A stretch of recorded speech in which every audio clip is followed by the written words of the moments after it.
Madame la députée, chère Sira Sia, Monsieur le député, cher Christophe Bouillon, Mesdames, Messieurs les conseillers départementaux, chère Brigitte Manzanares, Mesdames, Messieurs les maires, Mesdames, Messieurs les élus, Mesdames, Messieurs, chers Maromais, chères Maromaises, chers amis. Nous voilà depuis quelques jours entrés dans cette nouvelle année 2018. Et comme dans beaucoup de communes de France, nous nous sommes réunis aujourd'hui pour la traditionnelle cérémonie des vœux, qui n'a d'équivalent, à vrai dire, que dans très peu de pays au monde. Ce moment doit nous permettre de partager à la fois nos souvenirs, mais aussi notre avenir en commun. C'est donc à travers cette soirée qui, quelque part, marque une pause dans le temps, va nous permettre de revenir sur le temps qui passe et qui fait de Maromme une ville qui change, mais aussi les temps à venir, des projets qui, eux, passent du futur au présent et font de Maromme une ville qui bouge. Le temps passe si vite. 2018 marquera une décennie où je n'ai pas vu le temps passer à vouloir ce qu'il y a de mieux pour cette ville.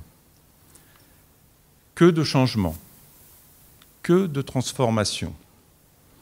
Conscient de cette échelle-temps insaisissable, je pense à l'académicien Georges d'Ormesson qui nous a quittés il y a quelques semaines et qui écrivait « Qu'en 100 ans, nous avons connu plus de changements qu'en 10 000 ans. Quelle accélération! Tout va si vite. Le présent n'est qu'un morceau d'avenir qui se mue aussitôt dans le passé. » Le film rétrospectif que nous venons de visionner il y a quelques instants en est le parfait exemple. On se retourne souvent pour se remémorer le passé. On regarde régulièrement devant soi un horizon où se dessine notre avenir, mais on ne prend plus le temps d'apprécier le moment présent. Il est donc venu le temps de prendre notre temps. Le temps est le bien le plus rare, parce que c'est le seul bien qu'on puisse ni produire, ni donner, ni échanger, ni vendre. Donc ce soir, partageons-le ensemble. Partageons notre temps, non pas à faire et à refaire les grands débats qui ont grandement agrémenté l'année passée, mais je vous propose ensemble de prendre le temps de parler d'un sujet qui me tient particulièrement à cœur depuis 2008, à savoir Maromme. À travers ces images qui défilent encore dans nos têtes, on prend la mesure de quelque chose que je dis souvent et qui m'anime au quotidien. Il n'y a pas d'urbain sans humain, il n'y a pas d'humain sans urbain. Avec les élus qui m'entourent, nous façonnons, au sens noble du terme, une ville qui traverse le temps avec ses atouts et ses faiblesses pour des femmes, des hommes, des familles qui eux aussi ont leurs atouts et leurs faiblesses. Les deux sont indissociables. L'un ne peut aller sans l'autre. L'humain et l'urbain et l'humain. Quand on pense à l'urbain et l'humain, on pense très vite au logement. J'ai très tôt mesuré l'enjeu que représentait une offre de logement diversifiée de qualité. Du logement collectif à l'individuel, du locatif à l'accession, de l'ancien au neuf. Nous avons mené une politique équilibrée depuis plusieurs années et elle s'est inscrite dans le temps. Ainsi, ce n'est pas moins de 149 logements nouveaux en accession qui sont sortis de terre, qui ont été vendus. et 213 nouveaux logements publics qui ont trouvé un locataire. Un urbain harmonieux, c'est un urbain où l'on reconstruit la ville sur la ville, mais aussi où l'on réhabilite la ville pour la ville. Ainsi, il n'y a pas de laisser pour compte. Et je remercie les bailleurs HLM qui ont engagé ces dernières années la réhabilitation de 568 logements. Avec 55% de logements issus du parc social sur l'ensemble de l'offre d'habitat, Maromme contribue à plus du double des minimums imposés par la loi. Afin de préserver la mixité, ce chiffre n'évoluera plus. Les derniers 132 logements de ce type seront livrés dans quelque temps par Logéo Seine-et-Suer dans le nouveau quartier de Binche. Suivra ensuite les 26 logements de la résidence Les Moulins de la Demi-Lune qui ont tous trouvé acquéreur alors que le chantier démarre. Puis le lancement tant attendu du Clos des Roses, impasse Trotteux et Saint-Martin, avec 34 maisons en accession dont la commercialisation s'active, tout comme le nouveau lotissement de 10 maisons à proximité du rond-point de l'Europe. Alors oui, de nouvelles constructions, mais aussi de nouvelles réhabilitations. Nous aurons cette année le début de chantiers importants, avec de nouvelles silhouettes qui vont redessiner notre perception de la ville. Et pour cause, puisqu'il s'agit des deux plus grands ensembles urbains de la ville. Je n'ose les appeler les sœurs jumelles, même si elles se font face. Certains auront compris qu'il s'agit de Auvergne et Bourbonnais, qui ont, au premier abord, au premier regard, ne nous évoquent pas forcément ces deux belles régions. Cette réhabilitation du bailleur Logirep va représenter 287 logements et leurs façades qui vont aussi marquer assez vite, de manière plus contemporaine, l'aspect architectural de notre ville. Mais une autre silhouette se redessinera également près du Cailly, avec cette fois-ci les immeubles d'Habitat 76 de la Clairette et ses 179 logements qui connaîtront un relooking tant attendu.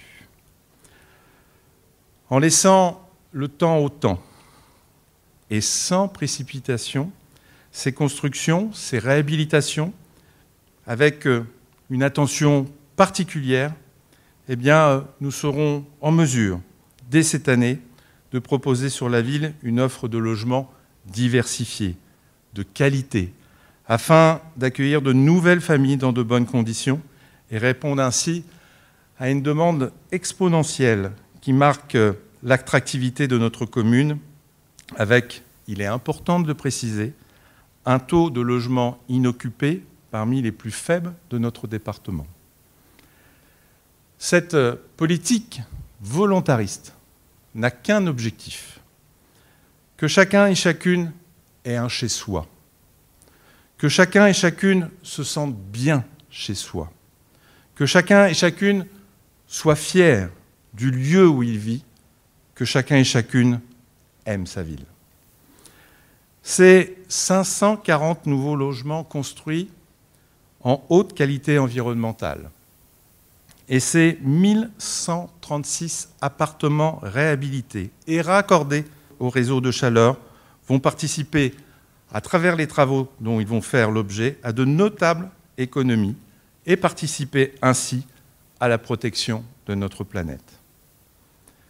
Cette démarche que nous portons depuis 2008, avec dès le début la construction de notre réseau de chaleur au bois, à l'échelle de la ville, va permettre, avec l'isolation thermique, de diminuer la facture énergétique et donc de diminuer la consommation d'énergie. Et nous le savons tous, la meilleure économie d'énergie, c'est bien celle que nous ne consommons pas. Vous l'aurez compris, la protection de notre planète dans laquelle s'est inscrit notre pays, avec l'accord de Paris, mais aussi que la métropole Rouen-Normandie souhaite décliner à l'échelle de son territoire ne nous laisse pas indifférents. Car aujourd'hui, notre sensibilité à l'environnement n'est plus le sujet d'un parti politique, mais bien la préoccupation de tout citoyen. Cette préoccupation environnementale, nous la partageons avec le monde économique. Et je suis heureux de vous annoncer qu'à travers le choix politique fort que j'ai souhaité porter en étendant notre réseau de chaleur au bois sur le quartier de la Maine, eh bien, a été séduit la société Coyo, qui produit plus d'1 million de roulements à aiguille par jour et équipe 30% du parc automobile mondial, va donc être la première usine de cette dimension à se raccorder à un réseau de chaleur biomasse urbain pour la production de son énergie. L'échelle temps de la dégradation de notre environnement s'est jouée sur plusieurs générations. Le temps de notre prise de conscience de l'état de notre planète devra se jouer sur une génération. Tel est le défi. Fort de cette prise de conscience dans une ville à forte densité, nous décuplons nos efforts pour participer humblement à cette démarche collective, car il ne s'agit pas de prendre son temps, car le temps nous est compté. Ainsi, nous avons créé les premières centaines de mètres de pistes cyclables. Le linéaire se multipliera cette année. Nous avons détruit des habitations pour engazonner, planter, arborer. Nous avons reboisé notre forêt. Nous reconstituons de l'éco-pâturage sur nos coteaux. Nous réimplantons des ruchers. Nous réutilisons l'eau de pluie de nos bâtiments municipaux. Nous dématérialisons un grand nombre des démarches administratives. Nous généralisons les ampoules LED. Nous avons réduit notre production de CO2 de 10 000 tonnes en moins chaque année. Et nous ne nous arrêterons pas là. Bref, nous adoptons l'éco-attitude, car notre prise de conscience doit être collective. Nous inspirons de la phrase de Thalès qui disait « Le temps met tout en lumière ». Il nous aura fallu pour le coup du temps pour y voir clair sur les enjeux environnementaux, espérant qu'il nous faudra moins de temps pour faire briller l'intelligence collective. L'esprit collectif, je le porte au quotidien et nous devons collectivement le porter ensemble. Faire passer l'intérêt collectif avant son intérêt personnel. Vaste sujet de société. Ce collectif, je le porte avec l'équipe municipale. Je le défends en visite de terrain le samedi matin. Je le construis le soir en rencontre de quartier. Je l'explique le mercredi en permanence. Inlassablement, j'essaie de fédérer les individualités de notre société autour du collectif, car c'est ensemble que nous construisons la destinée de chacun. Le collectif, à l'échelle d'une ville, c'est ses élus, ses habitants, ses associations, ses partenaires institutionnels, ses artisans, ses entrepreneurs, ses entreprises. C'est la volonté de la réussite de tous. Et malheureusement, nous avons trop souvent cette mauvaise habitude à plus nous attarder sur les échecs que sur les réussites. Alors ce soir, nous souhaitant une année positive, je m'attarderai sur la réussite de ce collectif. Réussite, de voir un couple de Mahorais concrétiser leur projet d'ouverture au Malte du pays. Réussite de ces jeunes kinésithérapeutes qui ouvrent leur premier cabinet à la Maine. Réussite de voir nos gymnastes championnes de France. Réussite de voir un ancien supermarché enfin réouvrir. Réussite d'accueillir la société Pomona avec la création, en ce moment, de plus de 120 emplois. Réussite d'accueillir dans notre club un grand espoir du judo français. Réussite de cette jeune Maromaise qui ouvre son 2e salon. Réussite de voir Kotarmoto s'agrandir en famille. Réussite avec l'arrivée d'un centre de recherche de l'entreprise Nutri7. Réussite que Marom obtienne les 2 lauriers de la ville la plus active et sportive de France. Réussite pour notre championne de France d'athlétisme. Réussite des collégiens avec un taux de reçu au brevet supérieur à la moyenne. Réussite d'un jeune Maromais de moins de 18 ans qui lance son mensuel le petit mardi dans tous les kiosques de France. Réussite de voir ce jeune entrepreneur ouvrir sa salle de sport à la Maine. Tout cela est la réussite d'un collectif qui, dans cette salle, prend tout son sens. Quand Beaumarchais écrivait « La difficulté de réussir ne fait que s'ajouter à la difficulté d'entreprendre ». C'est effectivement en entreprenant que l'on prend la direction de la réussite. Je continuerai donc en 2018 à entreprendre pour accompagner la réussite collective. Je peux ainsi vous annoncer ce soir, après avoir entrepris courant 2017 un travail de fond sur les sujets structurants pour notre commune, que nous allons connaître cette année à Marom, une année charnière pour la transformation de notre cadre de vie.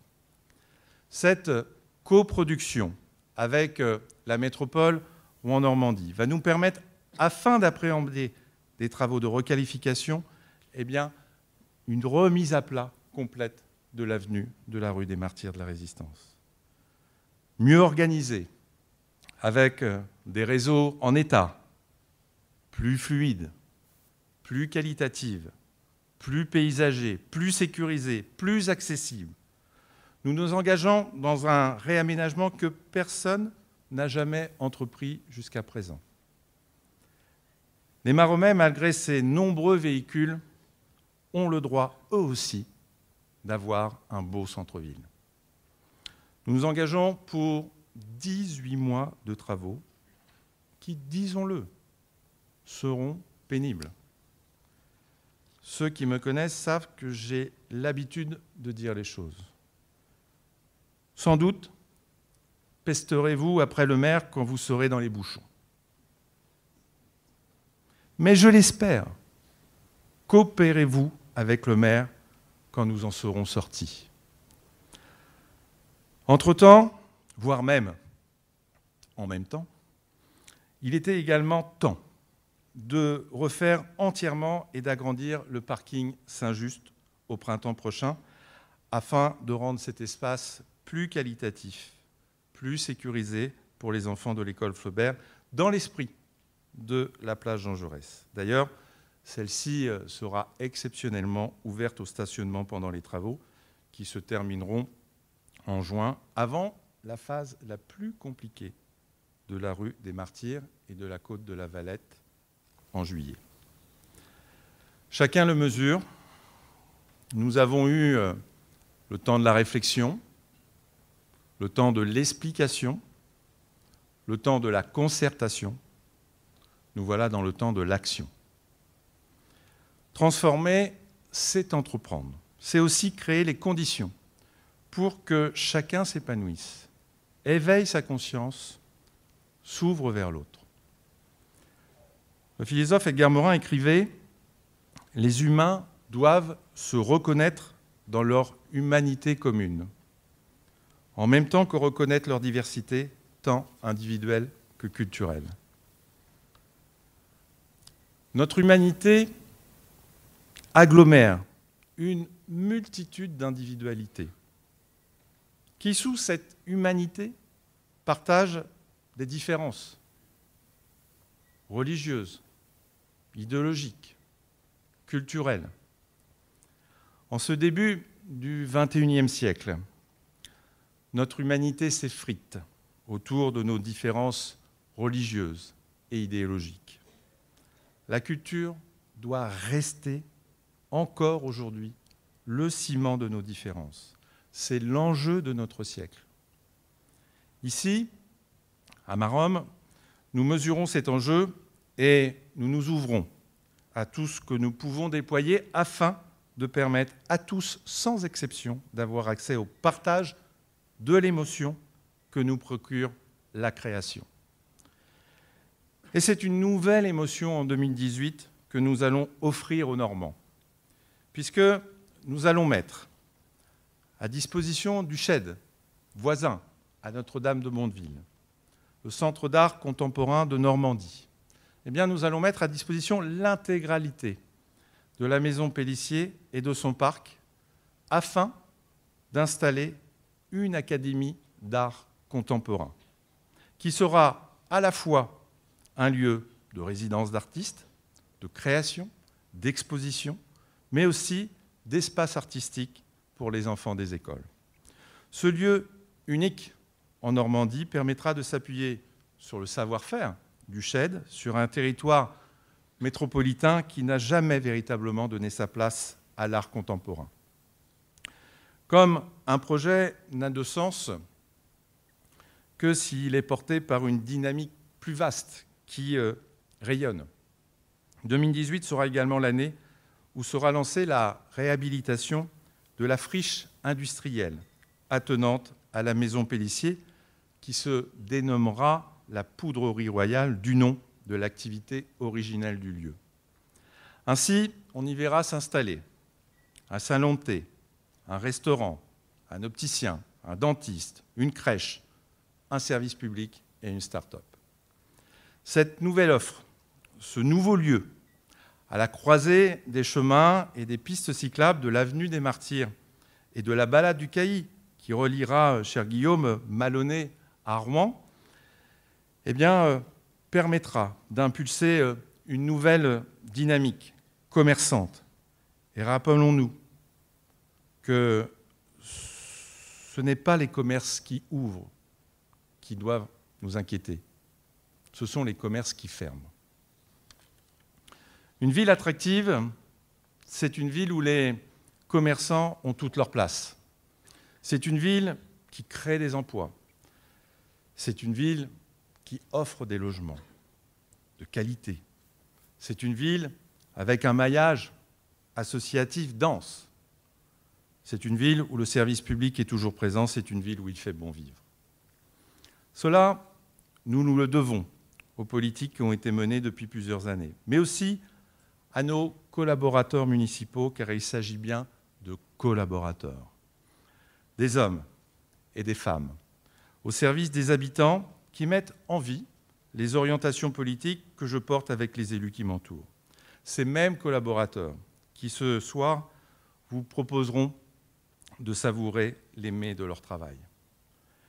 Les élus, les collaborateurs, nous formons, nous aussi, un collectif qui porte au quotidien l'intérêt général. Vous le savez, ces mêmes collaborateurs, tout comme nous, subissent depuis 2008, dans chaque collectivité, de fortes contraintes financières. Pour notre commune, pour ce mandat, 2014-2020, nous cumulerons une perte de dotation de l'État de plus de 5 millions d'euros. Cela est considérable. 2 états d'esprit s'offraient à nous. Le pessimisme ou l'audace. De nature optimisme, j'ai souhaité que nous soyons le plus audacieux possible. De l'audace, nous en avons eu ces dernières années, en maintenant un haut niveau d'investissement pour accélérer la transformation de Maromme. Du sérieux, nous en avons eu aussi en s'imposant une gestion des plus rigoureuses de l'argent public. Chaque euro dépensé doit être un euro utile aux Maromais. Le mot « rigueur » ne doit plus être un gros mot, mais un gage de sérieux. Sérieux, nous le sommes, avec une diminution de notre dette de 37%, une diminution de nos effectifs de 5%, une diminution chaque année de notre train de vie, et tout cela en maintenant les mêmes moyens à la culture, à l'éducation, aux associations, à la solidarité, au sport, avec un service à la population reconnu de tous. Vous l'aurez tous compris, notre ville est en ordre de marche, et non pas en marche, cher Syrah. Il ne s'agit pas de courir après le temps, mais bien de prendre son temps. Tout en prenant la mesure du temps d'un mandat qui arrive aujourd'hui à 2/3 de son exécution, avec toujours autant de projets audacieux en tête pour notre ville. Je sais d'ores et déjà qu'il me faudra plus de temps que le temps de ce mandat afin de continuer à prendre mon temps pour gérer avec sagesse à la fois les temps forts et cela sans contretemps pour autant de projets encore en tête dont certains sortiront à temps alors que d'autres mettront du temps pour passer du futur au présent et ainsi mener à bien nos projets qui se projettent pour le coup au-delà de 2020. Est venu maintenant pour moi le temps de conclure. Non pas la liste exhaustive de ce que j'imagine en 2018 pour notre ville, car je souhaite vous réserver encore quelques bonnes surprises, mais de vous souhaiter à tous et à toutes mes vœux les plus chaleureux pour cette nouvelle année. Une année où je fais le vœu que chaque locataire de notre planète Terre la protège chaque jour davantage, que nous nous acceptions collectivement en respectant nos différences et enfin le vœu que chacun puisse vivre dans un monde en paix.